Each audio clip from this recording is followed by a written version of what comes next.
presentation and also a live demo. And it was about 25 minutes. And after that, there will be the question and answers. And I will do my best to provide the answers. So please provide you the questions during the presentation, during the 25 minutes. Please type them in the chatter, then we will move them to the question and I will do my best to answer. Then there will be also 3 polls. So we would be really happy if you could answer those during the session. So I don't have that much to say right now, except that have a good demonstration, have a good webinar, and talk to you again in about 25 minutes. See you soon.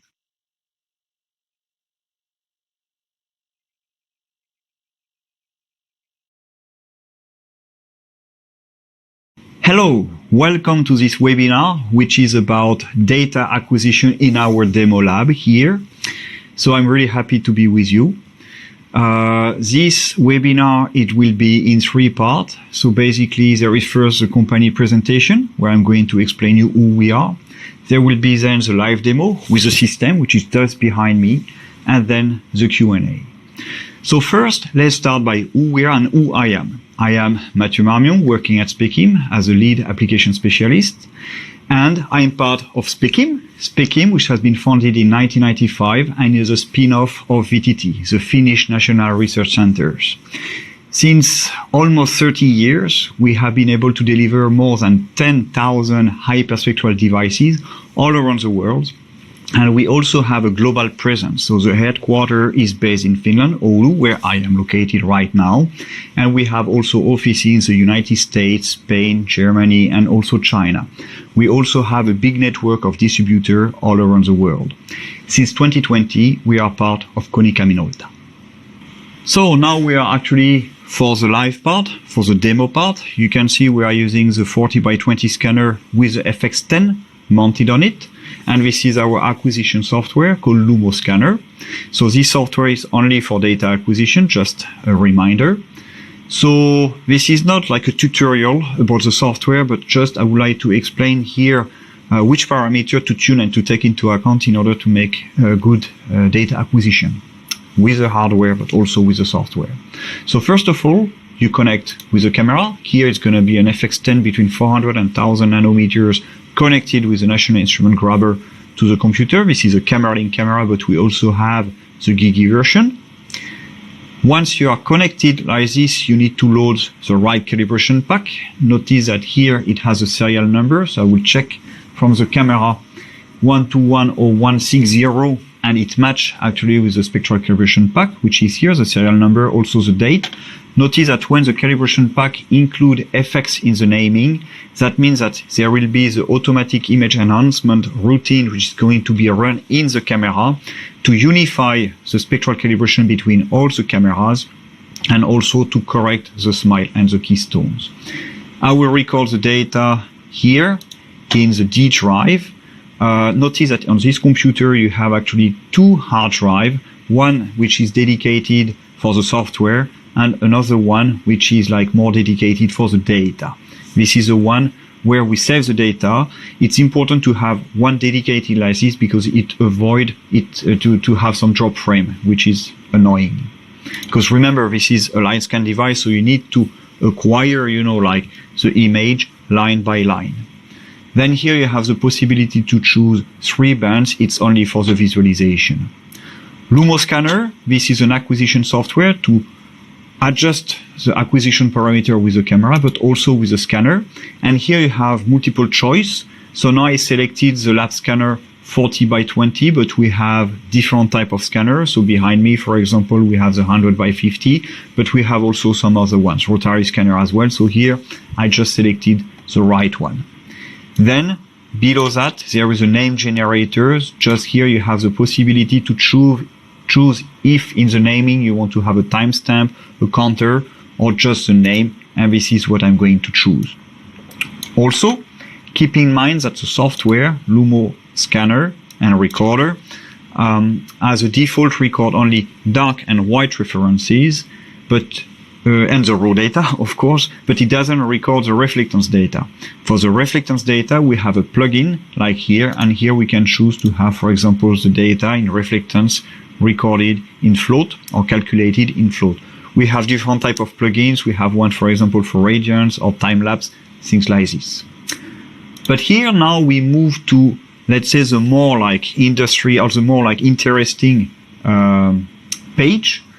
So on the left-hand side, we have all the parameters which are actually related to the camera, the acquisition parameter. So all our cameras, they include shutters, all except the GX17, but here you can hear like shutter opening and closing. When it is closed, basically there is no light entering the camera, so you are basically recording the noise or the reading noise, the dark current, the dark noise, that's the way to say it as well, of the camera, because it's a sensor. Every sensor, they have a noise. Then here you have the possibility to adjust the frame rate, the exposure time, the binning, and also the triggering mode. I will explain a little bit longer after, like in 2 minutes, how to adjust the frame rate and the exposure time. First, I would like to focus on the binning. With this camera, with the FX10, the light is actually dispersed over 448 bands, but the optical resolution does not justify to have a too little sampling. So we actually recommend to use the camera with a spectral binning time 2. So it means that you don't have 448 bands, but you have effectively 224. And we recommend to use that way because then you can improve your signal to noise ratio.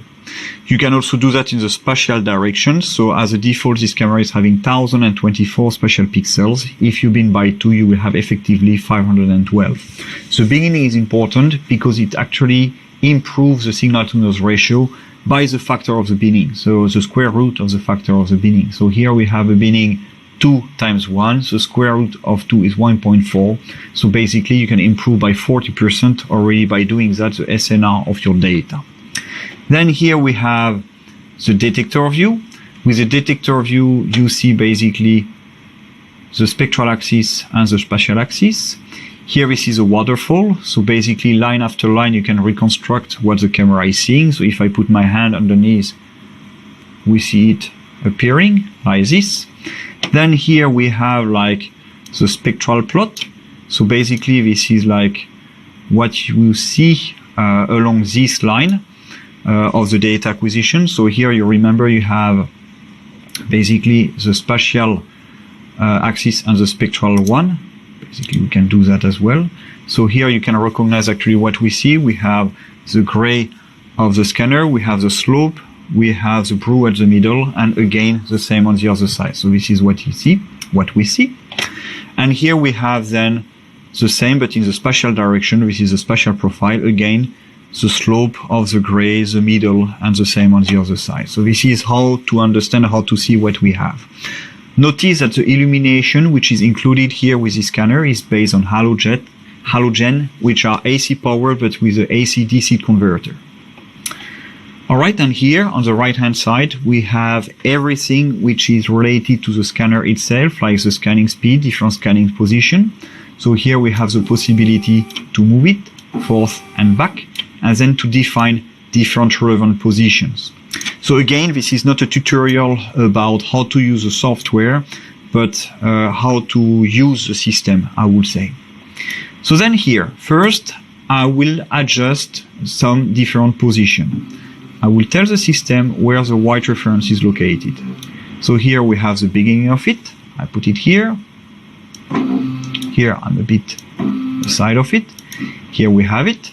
And here we can say the white reference is starting here. I set it up. Then I look for the end of it. I come back, which is here. So here we have the white stop. I set it. Then we can define where the sample is going to be located. By the way, we are going to scan a 50 euros banknote. But first, I will use my business card to adjust the focus and things like this and field of view. So I go back to the white stop. I was already there, and I move a bit further, and I will say the scan will start somewhere here. So target start, set. And then I will move until the end of the scan. Here, target stop, set. From here, I have the possibility already to adjust the field of view. So now we are actually having a field of view which is from here. We can see my finger on one side of the image until here. If I want to have a wider field of view or then smaller field of view, I can adjust the camera eyes like this, which is then increasing or decreasing the field of view. So if I go, for example, to this position, I have the camera which is lower. Now I'm using, for instance, a 38-degree lens, and I have a field of view which is then from here down to here. Once I have done that, I would like to adjust the focus. And the way to adjust the focus is pretty simple. I like to use my business card because it has some really like fine text. I can look at it like this, and I try to have the transition between the dark and the white as sharp as possible, as well with the text. So here we see that we lost completely the focus. And then I had it, but I went over. So I just need to adjust manually where the transition between dark and white is as sharp as possible. So here we have something which is pretty nice. You can see it here with the transition. They are pretty sharp, and also already from the waterfall, it gives an idea. Now that you have defined your field of view and you have also made the focus, the next step will be to adjust the integration time. And to do that, we move towards the white reference, we stare at it like this, and we try to have along the spectral axis a signal which is filling the well capacity but not too much of the detector. So here we are having a camera which is coding the data over 12 bits, so between 0 and 4095 in fact. And then if we put an integration time which is too high, for example here 7 milliseconds, there will be some saturation. We would like to avoid these kind of things. So if I put something which is too low, then I don't use the best of the camera in terms of signal to noise ratio, because it's the same as if I would open my eyes but not long enough to acquire enough photon to be able to really separate or to acquire good images. So here 4 milliseconds is a bit low. If I put 5 milliseconds, I will reach about 3200 digital number out of 4096. I think we can put 5.5 is going to be something quite relevant. Notice that here, from the spatial point of view, this is not exactly homogeneous. As you can see, we're having halogens here. So you can see actually where the spots of the halogens are located. Keeping that in mind, that when you do the normalization of the data, meaning, you know, when we are making like reflectance computation as a reflectance data, we always measure the dark noise but also the white reference. So white reference which is based on a Teflon like this. With a white reference, we actually measure what is the incoming light at different positions of the field of view, and this normalization is made at each position. So actually this effect is corrected. The only thing you could say is that here the SNR in the deep is not as good as it is here at the top. So integration time is now adjusted. Then you could think about the frame rate. Now we have an exposure time which is at about 5.5 milliseconds. So theoretically, the maximum frame rate you could use is 1 divided by about 6 milliseconds. So here I was thinking to use 100 frames per second, because it means that you acquire a frame every 10 milliseconds. That means that there is time between frames for the camera, like to handle the next one. So I think this is a good one, but you can change it from here. There is one aspect that now you have to take into account. This is the scanning speed. And to adjust it, basically, I take a sheet of paper like this, and I put a white circle at the top of it. And then I can make a preview. First, I will adjust it manually. For example, what happens if I move at 20 millimeters per second? We will see if the round object will appear as round. So here we can see that the scanning speed is a little bit too fast because the round is not round anymore, it shrunk. If I put something which is too slow, it will be looking like an egg. So for example, if I put this time 10 millimeters per second and we make a preview, we will have a very elongated object like this. So in some application, you would like to do that so that in terms of pre-processing, after you have acquired the data, you can make like this a merging of data together. So you can compute like average frame, like shrinking things together. Typically, we do not do it, but you have this possibility. Notice that if you want to find the optimal speed, you can try different one manually, or there is something called aspect ratio, and then you can click on it, and automatically the system will propose you like an optimal scanning speed. So to do that, you need to put something dark and round at the top of something white, or the opposite, a white round at the top of a black support, and then it will compute for you what is the correct speed to have a correct aspect ratio. So here it proposes either to change the scanning speed or the camera acquisition speed. So here I would change the scanning speed. Then we can try again with a preview. And now we have a round which is looking round. Okay.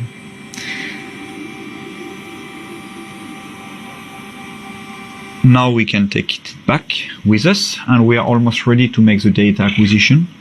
Notice that when you want to make a really good data acquisition, we recommend to have the white reference which is located exactly at the same level as the sample. Like this you get really better absolute reflectance values. So I can put the sample now on the tray.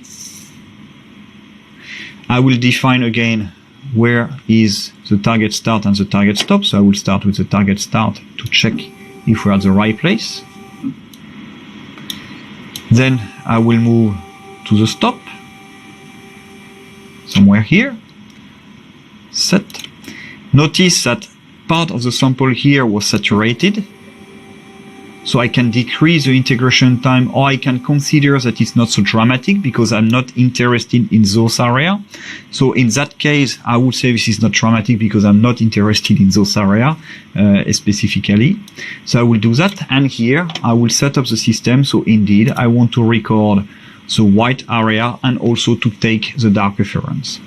Notice that for the white reference data acquisition, you have the possibility to either not take it, to be always to take a certain amount of frame in the white start position. You can make a scan between white start and white stop, and also you can make it manually by putting yourself a white reference under the camera. Here with the scanner, I prefer to use the area scan, because then if there is a dust on the white reference, there is a possibility that when you scan it and you compute the average, or the software computes it for you, these dots will somehow vanish with the averaging. For the white reference, it's always better to keep it clean all the time. If it is dirty, you can use first an air blower, or you can sand it with a sandpaper to make it like to remove like the dust which is encrusted in it. So once you have done that, you are ready to acquire the data. We can then give a name. It's going to be bank note. And then we can say with operator, it's me, and then we are ready to acquire the data. So here I press record, and we have the data which is acquired. So first the dark reference with the shutter, then the white reference, and then finally the data. So here we see the banknote which is appearing, the area which is saturated but not our interest. Here you can notice if you got actually some drop frame or not. And then we have the possibility to open the data with our Specim inside, which is our processing software. Here you have the possibility to set the directory. I can double click on it, and then it will go directly to Explore. And here we can have a look to the banknote. This is how it looks like. We can actually zoom on it down to the pixel level. Here I can make a rotation if we wish, like this. And then we can also change, for instance, the dynamic or the visualization, like this. And then it's possible to look at the spectrum in different areas. So for example, here I could make a square, and then we could see the spectrum related to the square just over here. So as a next, I will actually change the lens. So now we have made a data acquisition with a 38-degree lens. We had a field of view which was about 10 centimeters. 10 centimeters for 1024 spatial pixels, meaning that I had a pixel size which was about like 100 micron. So I'm going to change the lens to use a brand new VNIR macro lens. Okay. Now we have been like swapping the lens. Now I will make a measurement, basically kind of things. So the data have been acquired, and then we can look at it again with insight. So you remember here it was basically with the normal lens, the standard one. Now if I open the one we just acquired, we can really move into the data, and we can see a lot of details. And again, for each of the pixels, you can have a continuous spectrum like you have in here. So this is a resolution you can get with our brand new macro VNIR lens. I hope you enjoy this live demo. About the bundle, as you can see, all the demo was made with this one. So it includes a 40 by 20 scanner, which is here, where you can put samples as large as 40 by 20 centimeters, an FX10 or an FX17. And also it will include software-wise Lumo scanner for data acquisition or Specim Inside for data processing. As you saw, we have multiple lenses available to match different needs. So for instance, the demo was made with two lenses, the one which is right now mounted, which is a 38-degree, which is a standard lens, and also the macro lens for VNIR spectral range, which is just here for really best spatial resolution. Please remember, pixel size 11 micrometers, optical resolution 15-16 micrometers. If you want to get a quote or more information about this bundle or all our product in general, please contact us at info@specim.com. You can also visit our website, and our sales team or myself will be happy to come back to you and answer your questions. Since we are talking about questions and answer, let's go right away for it for this webinar. So here we are back to the studio, if I can call that a studio. Let's call it a studio. So I hope you enjoyed the presentation. So I see that we got already quite a lot of questions. So I will go through one by one, and I will do my best to answer. If you have more questions, you can still type them, and again, it will be added to the list. So let's start. Let's start with the first one. Does the type of the lighting affect the quality, e.g. the use of halogen lamp or LED, etc.? Well, then yes, you need first of all to use a light which is suitable for hyperspectral imaging, because you have to remember that when you measure with the camera the reflectance, you need to have an incoming light which is covering the full spectral range. Because if you have an incoming light which has some dip or some hole within the wavelength, within the full spectral range, but you cannot have reflected light at those wavelengths, so you cannot measure a spectrum. So it's important that you have a light which is suitable for hyperspectral imaging. So halogen are good, between, for example, 400 and 2500 nanometers. For some longer wavelengths, you want to use thermal illumination, which is based on hot radiator. So this is what we can use. But then you can use also LEDs, which are dedicated for hyperspectral imaging. You can find more and more of those available out of the shelves on the market. So yes, you could use this type of thing, but yes, it has an impact. Out of curiosity, if we combine the red, green, and blue band with this hyperspectral camera, do we get the same image as the one obtained with the RGB one? So, well, first of all, you need to consider a hyperspectral camera, which is between 400 and at least 800 nanometers, so a visible spectral range. If you take some other one, like which is going more to the NIR, to the infrared, you are making what we call false RGB. So that means that you allocate to the red, green, and blue some wavelengths which has nothing to do with the visible red, green, and blue, which is basically at 450, 550, and about 670 nanometers.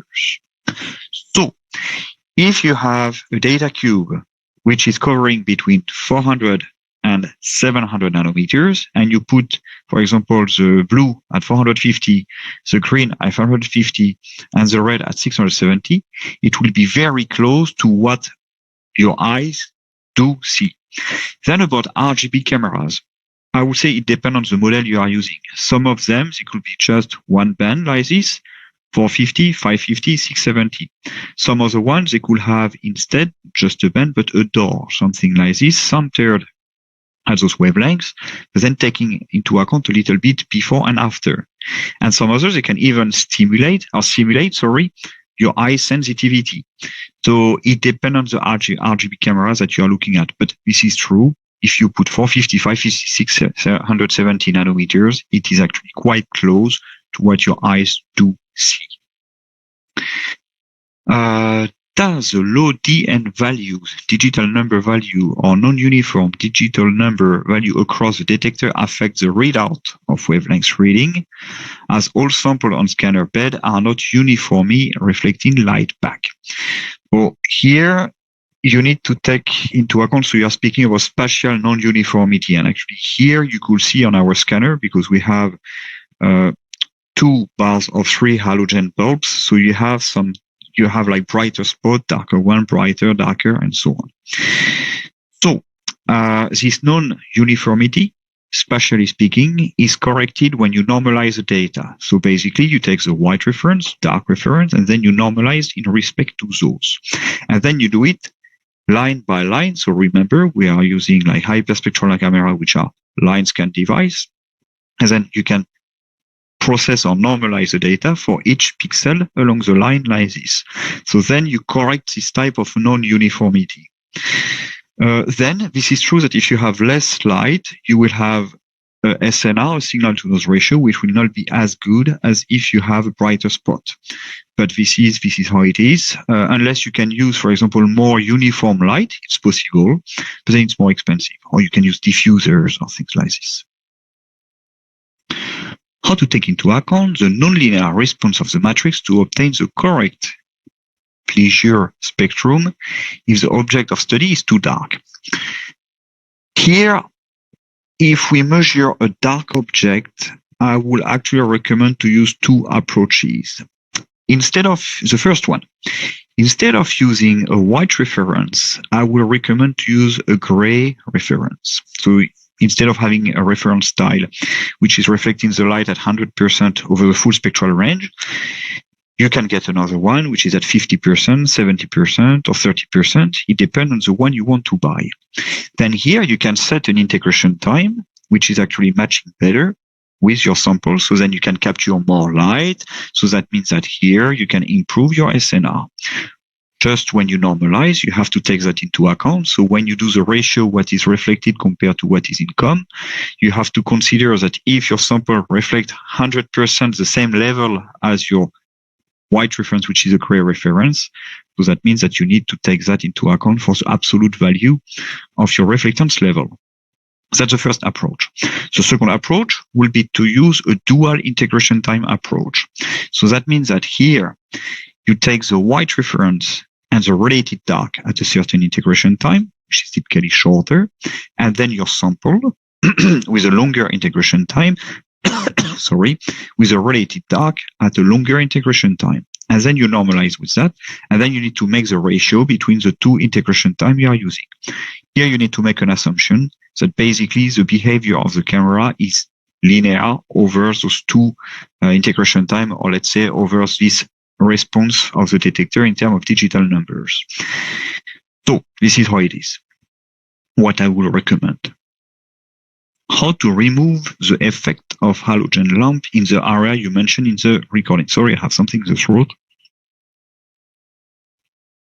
Okay, yes. I think I already mentioned how to correct that. So if you have spatial non-uniformities, that could be corrected when you do the normalization, pixel per pixels, like along the acquisition line. Does exposure time for the sample and the white reference should be same, or can we adjust it to avoid saturation in the image? It is exactly what I was explaining with the dual integration time approach. Here, this is exactly the same. Typically, you acquire the white with a shorter integration time that you want to use to acquire your data, or you can play with that. Is there any reason the lamp allocated at top corner instead of above the object, as it creates some shadows around the round black object? Does it affect the final result or not? So here there are two things in the question. So the first one is how typically you place your illumination when you do hyperspectral imaging. The typical way is you have the camera which is looking vertical, like my head here, looking straight. And then you can have the light, actually, as we have here with the spot. And then it's about 45 degrees like this. And then you can measure the reflected signal like this. This is a typical way. And this is actually how it is implemented in the scanner that you were seeing. So you have one line of light before and another one after the camera. So you have like this double-sided 45 degrees. Does it have an effect like if you have some shadows? But so here you are talking about the round object. So it was for the scanning speed. So basically, in the best way, you are right. You should have a super flat object if you want to measure the scanning speed. So it should be actually a printed black circle on the white paper, so you don't have the shadow effect. Then in the real world, if you have samples with some profile, having like this double-sided illumination, you avoid to have too much shadow, but if you have high profile, it's difficult to avoid this kind of phenomenon. Is it possible to take measurement at different angles, or are the camera fixed normal to the surface? No. You can put the camera as you want, and there are actually applications which benefit of what we call specular geometry. So you can have the illumination here, going to the sample, and then having the camera looking directly like this, as if it will be in a mirror. So this is, for example, the typical way when you are dealing with black plastic when they are shiny. It is a typical way to deal when you have samples in general which are not diffuse. So that means that they don't have like the reflection in every direction, but which is really directional like this. So also, if you want to measure color, for example, it's important to know the angle, because when you look at paint, depending on the angle where you are looking at, you can have different colors. So in some cases, it's important to be 45 degrees, 20 degrees, 10 degrees, or even more than that. So no, you are free to put the illumination and the light in the geometry you wish. And actually, I recommend you to test different kind of geometry for your application if you have something which requires it, I mean. Can we also send commands to set parameters and look image from hardware interface or even Ethernet and Modbus interface instead of the current software? So basically, with our camera, we have a SDK, a software development kit. And here you have the possibility to build your own software. So yes, there is a list of commands that you can just send to the camera via the protocol, via the SDK, and then you can set camera parameters such as binning, integration time, frame rate, and some other things. And then you can just get the frame. And then after that, you can build your own acquisition software. So yes, you don't need to use the current software. How do lab airborne hyperspectral camera differ from those in orbit? Well, first of all, the requirement in terms of vibration, vacuum, temperature constraint are not the same. Those which are in orbits around the Earth, they have really, really tough constraints already to go there and then to stay there. The environmental conditions are not the same at all as when you stay here for airborne. In terms of pressure, it's not the same. Then, for the airborne use, we are actually using, like a line scan device. So that means that when you are flying, you record like this, the line frame by frame over the flight time. Typically, those which are in orbit, it's more like an area which is taken, 2D, 2D, 2D, and then you try to make a mosaic out of that afterwards. So it's a little bit different as well. And also the one which are located in airplanes, how can I say? You need to have a GNSS IMU unit just attached to it so that you know exactly where the camera is looking at. In a satellite, I'm not specialist, but I believe it's a little bit different because you know exactly what is the orientation of the satellite and things like this. So it's a bit different. By the operating mode, 2Ds or line scan, or if it is more like for the constraint. Is the macro lens adaptable to your other camera, and which ones? So the macro lens, well, first of all, we have two macro lenses. We have the one which is between 900 and 2500 nanometers, which is suitable for the FX17, GX17, and sphere camera. Then we have the one, which is the new one, between 400 and 1000 nanometers, which is a VNIR1, which is suitable for the FX10. So here, this is what we have. Due to chromatic aberration, burns are not focused at the same focal length, which burn to choose to make image as sharp as possible across the full spectrum. That depends on the lens you are using. I have to say the ones that we have designed by ourselves, we have optical designer at Specim, and we design them in such a way that you don't have chromatic aberrations. Then there are some other ones which are specified to work between 400 and 1000 nanometers, for example. And this is true that you could be on a super sharp focus at 400 nanometers, and then it's going to be blurry at 1000 nanometers, or then the other way. So here you have to make a trade-off. But so designed by our optical designer takes this into account and you don't have the problem. Why radiance is so wavy? It was not radiance, it was actually raw data. So the raw data you were seeing with the FX10 is true, it had a wave like that. And it is because, well, it takes into account, the raw data. So first of all, it is a combination of the light, which is coming, the reflection of the object, and the sensitivity of the camera. And the sensitivity of the camera results from the transmission of the optics with the sensitivity of the detector. In the case of the FX10, it is a CMOS detector, and the structure of the detector makes the raw data wavy like this. But when you normalize, those waves disappear. On average, what is the size of a single data set? What can I say? If you don't use a macro lens and you scan over the 40 by 20 scanner with a field of view, let's say 10 centimeters, and you scan about 30 centimeter long, just out of the sleeves like this, I would say maybe one giga. That's what it is typically. But it could be more, for example, with a macro lens. If you scan, for example, like 5 or 10 centimeter long, then it will be few gigs. But yeah, we are talking about gigs. That's what we are talking about. How to calculate the optical resolution? That's a good question. So optical resolution, it depends on several parameters, and it includes the sampling. So first of all, like how you take your pixels, but also the RMS spot radius that you have like in the optics. So you have to take that into account. It depends on the design of the optics.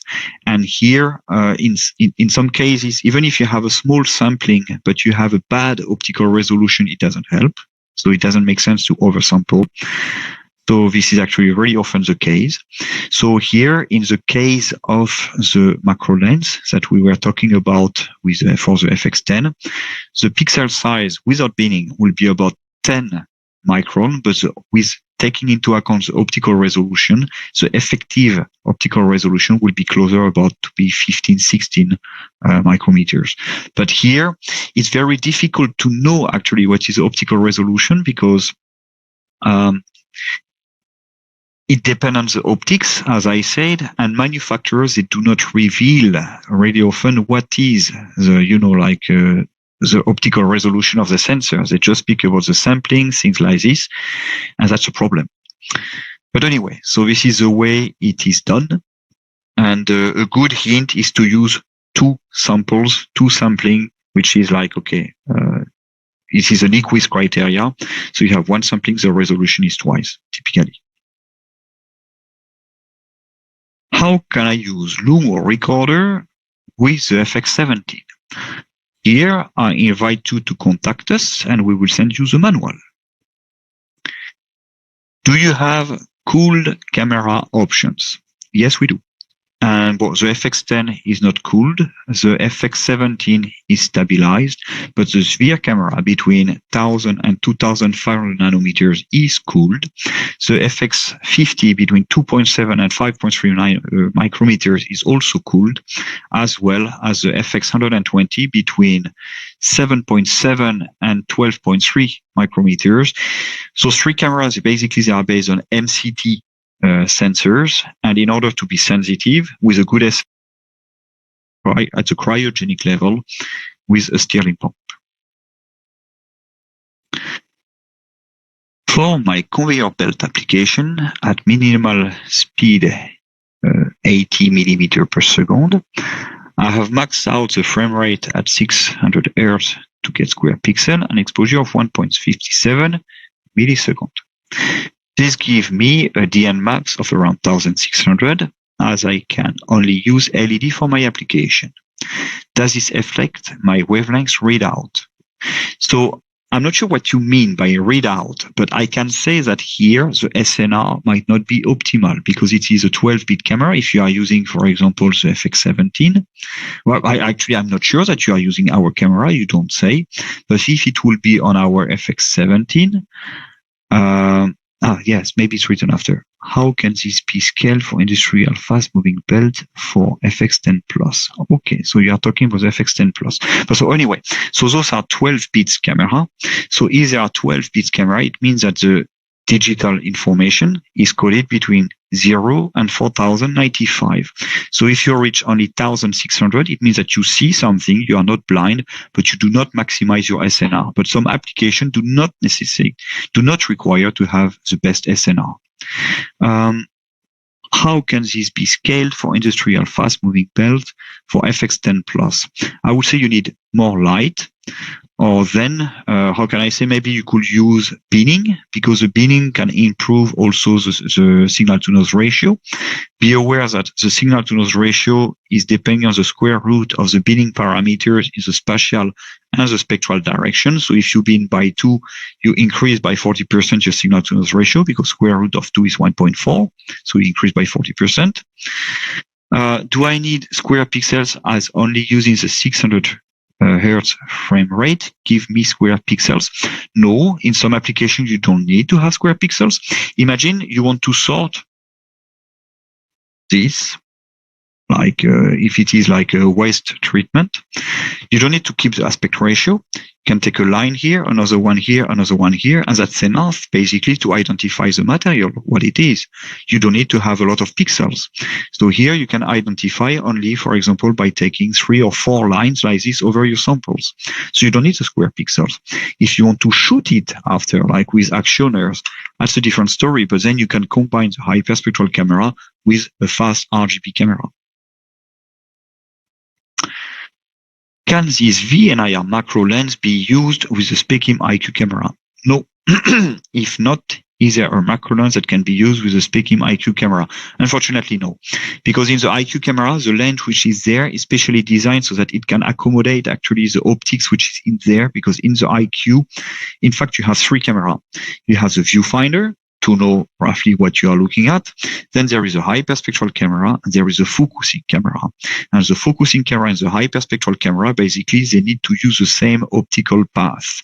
So here, the lens has been designed so that it can accommodate these kind of things. So no, it cannot.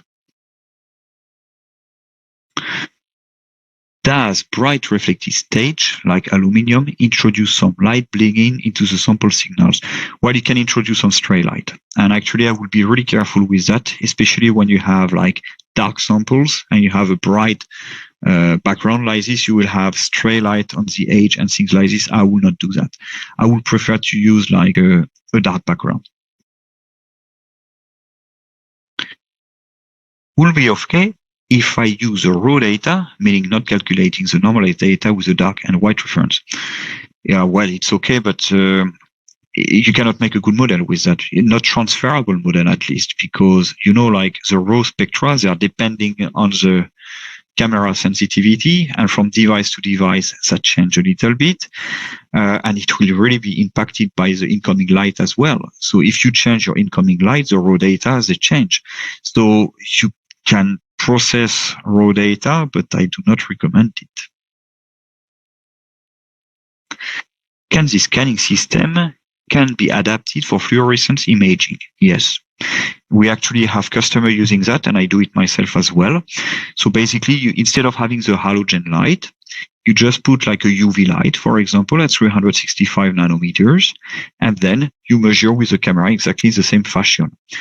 Since you cannot take a reflectance, as you say, because you cannot have the incoming light and the reflected one, then you need to work in radiance. And then here you need to have, as a purchase, as a separate accessory for the camera, what we call the radiometric calibration. And then basically it's a corrective matrix which helps you to convert the raw data into radiance. One of my concerns is that the waterfall and detector view on the screen come out too dark.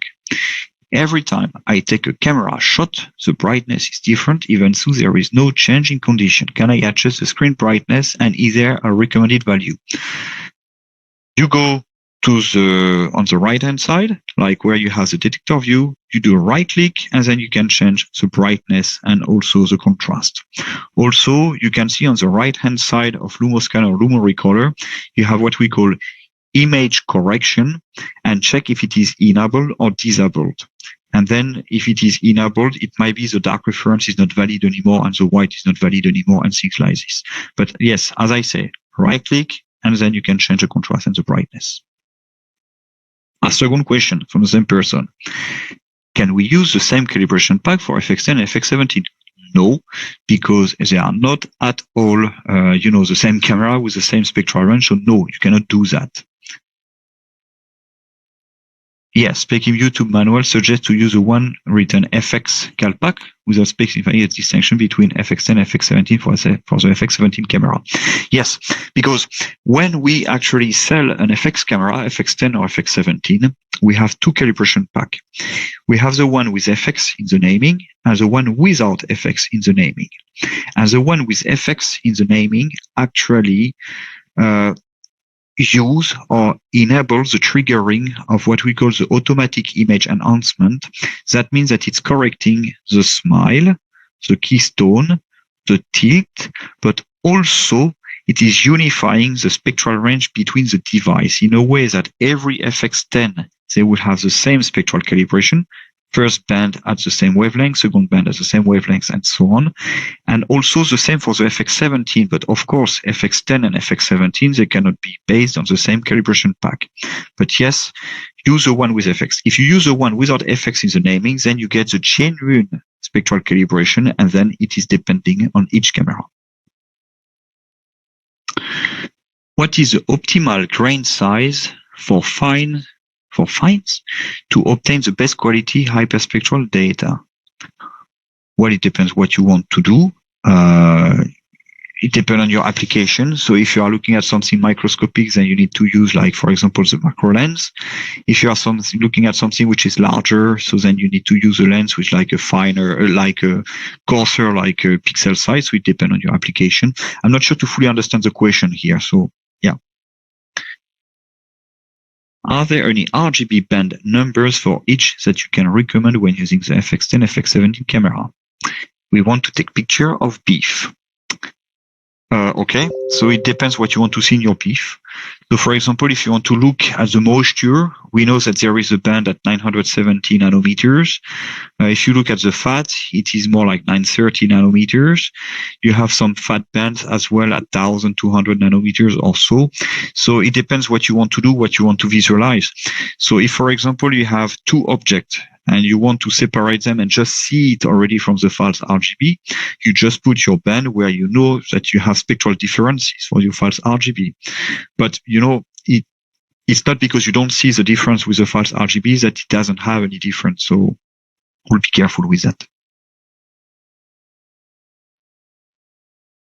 I'm curious about the pricing of the Specim Insight program. Yes, you are curious, and I'm sure the competition as well. And here we have a lot of competitors watching our webinar, so I'm not going to give this price here. But if you contact us at info@specim.com, then we'll come back to you, and then we will be able to quote you. In the casing of the Specim IQ camera in our lab, in addition to the white calibration reference panel, there is an orange transparent panel too. Is it for absorption spectroscopy purpose? No. It is here to check what is the spectral calibration of the cube of the Specim IQ. Every now and then, if I recall well, it's every 3 weeks, the IQ camera is actually asking you to check what is the spectral calibration. So here you just need to have the white reference. You put the orange tile, which is transparent at the top of it or partly covering it. And then you follow the procedure to check the spectral calibration. And then it will tell you if the camera is still nicely spectrally calibrated or not. But it has nothing to do with like a spectroscopy purpose. It's only like for checking quality control of the device. Be aware that each camera have their own orange tile because it depends, you know, on the thickness of the tile, and each of them they are slightly different. So here we are looking at really slight, very small differences. So be aware that don't lose it and keep it with a related IQ. What is the narrowest bandwidth that can be practically achieved in VNIR and sphere if you reduce your range sampled significantly? It doesn't change anything basically. Here, the way our camera is working is like there is a 2D detector like this, and then you have a slit, and then the image of the slit is dispersed with a prism and with a spectrograph, with a prism and the gratings, to analyze the 2D detector with a spatial and a spectral axis. So with our VNIR camera and sphere camera, you cannot really change the dispersion, and this is actually what is leading the bandwidth that you have like between each, like the spectral samples, the bandwidth you have between each band. So here you cannot really change it. It is part of our optical design. Is there a reason to put white paper underneath a sample when taking a photo of beef or fruits? What will happen if we put brown baking paper? Nothing. Normally, it will not make any difference. So you can put whatever background. I recommend to have a darker one to avoid some stray light, but you can choose a background. But I recommend the black one. We would ultimately like to create a model to predict the fat content of beef with FX10 and FX17. It seems that one person likes to ask questions tonight. And that Specim has already done this amazing experience. Yes, actually, I made this technical note. But can you give us any information or protocol on the calibration condition for this? For example, speed, frame rate, exposure time, distance between the sample and the camera length, region of interest, etc. No, so here basically, it was for mincemeat. And here, the thing you have to consider is like, you don't need to be too close, because basically, if you are too close, your pixels, they will be only made of fat, or only made of protein and things like this. So when you are a bit further away, your pixels, they give you a better overview somehow of your mixture of your samples. So that's one thing. But here, I would say what is really crucial, you have to take into account your calibration samples, like, you need to be sure of what they are. So if, for example, you make a regression and you say like this sample was containing fat at a level of 5%, and you know that only with like an accuracy of plus minus 2%, you cannot make a really accurate model. So you need to know accurately your calibration sample, and then you need to have them as much spread as possible over the full range of the variable you are looking at. So for example, if you are looking at fat samples at about 20%, and your calibration samples, they were all between 5 and 15, you will not get good results at about 20%. So you need to have those calibration sample, which is covering the full variable range, and also to know them really accurately. How can I get rid of glare on a fixed image, for example, if the object is liquid? You could use filters. Yes, you could use filters to get rid like this of the glare. Otherwise, what else? You could have a more diffuse illumination. So that's what comes to my mind. You can change maybe the geometry of your measurement as well. You could do these kind of things. Does Specim IQ needs dark calibration? In the tutorial in your YouTube channel, there is no mention about the dark reference. It's taken automatically. And when you acquire an image with the IQ, actually you have the shutter which is triggered and taken automatically. Can the Specim IQ be adapted for fluorescence imaging as well? Yes, it's possible to get the radiometric calibration for the IQ, which is going to be taken at the center line. So here you have to make the hypothesis that it's representative of the radiometric behavior at every part of the front objectives. But yes, it's possible. After changing from 38-degree lens to macro lens, so we are talking here about an FX17, to collect radiance data, we need a new calibration file. Well, yes, because basically the radiometric calibration is depending on the front objectives that you are using. So because it takes, into account the transmission of the optic. So if you change a lens, you need to have a new radiometric calibration. We don't have an object used to focus the camera, as shown in the Specim YouTube. So we try to rotate the part on the camera lens to temporarily focus it as shown in the manual, but this needs to have limitation. Do we need to buy that object in this case? No.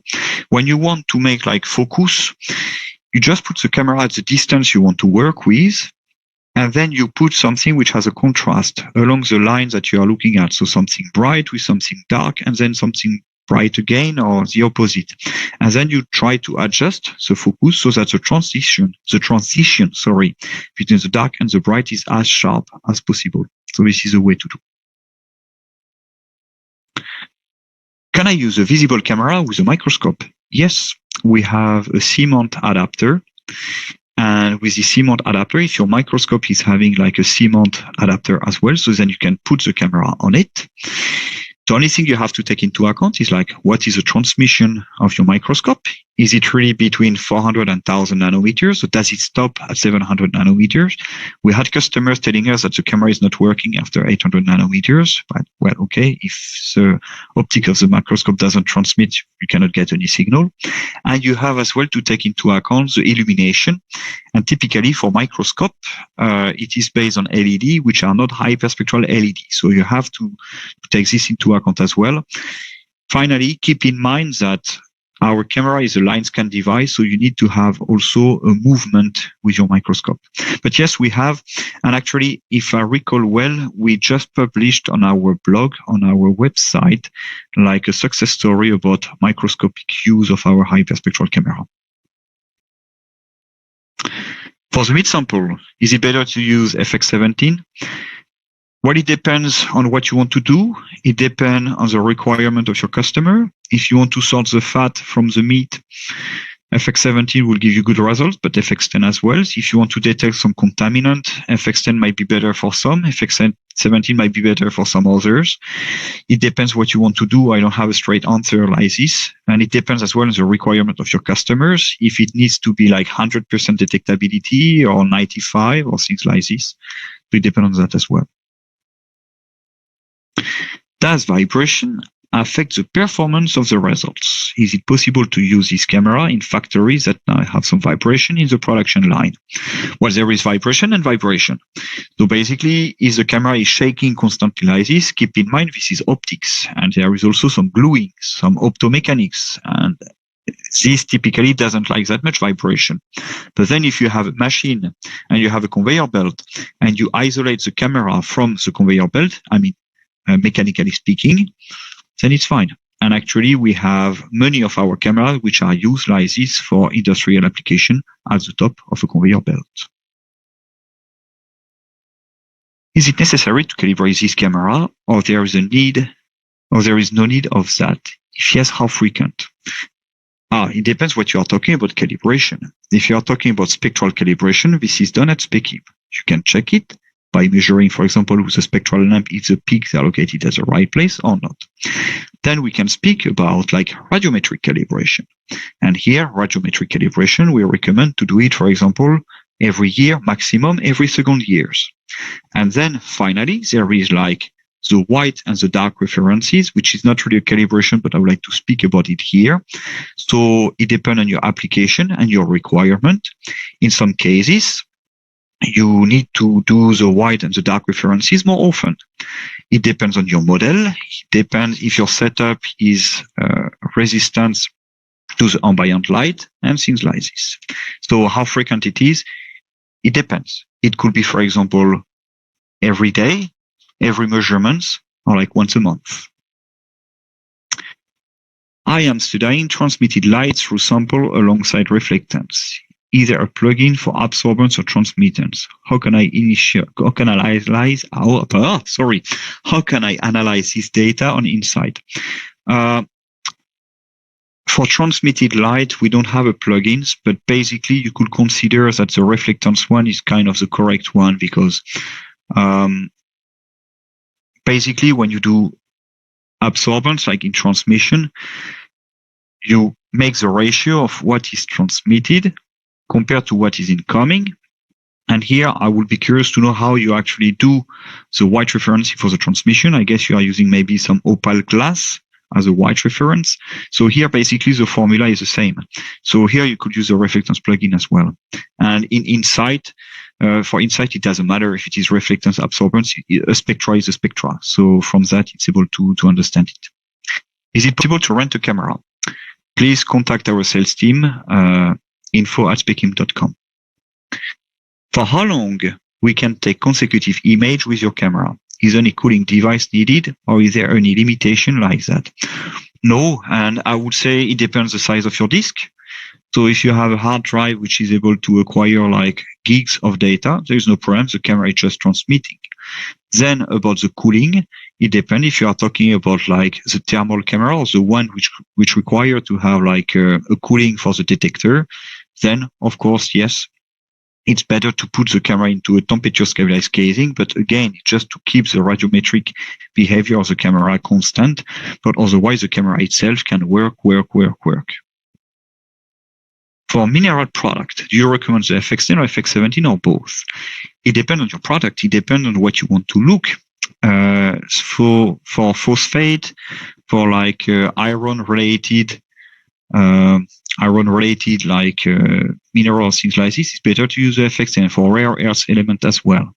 Then if you are looking more like for some other ones, which is like geologically different, then you may want to use the FX17, but I would say for geological applications, the sphere camera is actually really good, between 1000 and 2500 nanometers. Then there is also the FX50 and the FX120, which are the thermal ones. So it depends what you want to do, which type of minerals, what you are interested in. And actually, you should go to our website, and here you could check under the geological application. You can check which camera will be matching the best depending on your mineralogy. Is it possible to use this camera on drone for field scale studies? Well, we have the AFX10 and the AFX17 for that, which are basically dedicated for UAVs. They require a payload of about 2.5 kilos. And those cameras include already the GNSS MU unit, as well as the memory card, or let's say the small onboard computer, and the sensor control board as well. So yes, we have two devices dedicated for this. What are the limitations regarding humidity and temperature of the environment in which you can keep and work with the Specim IQ? So the Specim IQ, Yeah, okay, perfect. We have already Harry who is answering. Thank you, Harry. So it's between 5 and 40 degrees and non-condensing. Which software do you suggest for plant phenotype? Well, you could use ours, like Insight. It has already, inside some vegetation indices which are already there, like Tecari or NDVI. So this is the one we have. It could be relevant. Or then if you want to extract N, P, and K values that we don't have, but then I suggest like you make your own based on MATLAB or Python. Hello, this webinar will be recorded. Yes, it will. Humidity already Harry mentioned. In order to get the image, can we use an external device? Yes, the camera could actually be externally triggered. So FX10, FX17, basically all our line scan device could be triggered externally so that you can use an external device like this. By normalizing data, you mean pre-processing using PCA? No, by normalizing data, I mean like checking for each wavelength what is the reflected light compared to the incoming one. And here, basically, you take the data, you remove the dark, which is basically the noise of the sensor, and you divide by the white where you remove the dark. And the white, it is the incoming light. So basically, you make the ratio, what is reflected to compare to what is incoming. And then you get your data from raw data into reflectance, and reflectance, they are then in percentage. Thank you. So thank you very much for all these questions. I have to say, for me, it was quite hectic this evening, but that was good. Thank you very much to all of you. I hope you liked it. I hope I answered your question correctly. If not, again, please, you contact us again at info@specim.com. And I wish you to have a nice day, evening, night, morning, breakfast, whatever it is. And yes, thank you very much. Bye-bye.